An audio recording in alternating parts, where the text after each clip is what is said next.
అక్కడ కోపం తగ్గిపోయి నా మీద ప్రేమ పెరిగిందా?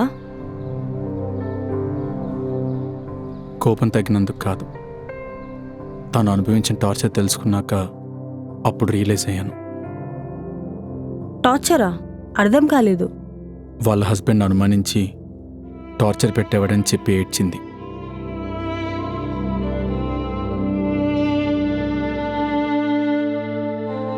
ఇలా ఉంటారా మనుషులని అనుకునే లోపే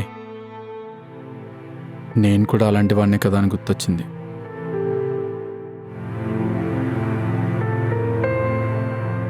నీ విషయంలో కూడా నేను అలానే బిహేవ్ చేశా కదా, చాలా బాధేసింది. మామూలుగా అలా బిహేవ్ చేయను. ఈ మందు అలవాటు వల్ల కొంచెం ఎక్కువ చేశానేమోనని మందు మానేసా.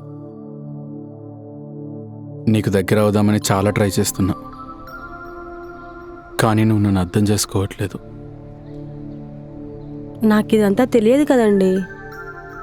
ఇప్పుడు చెప్పు, నువ్వంటే నాకు ఇష్టం ఉందో లేదో అని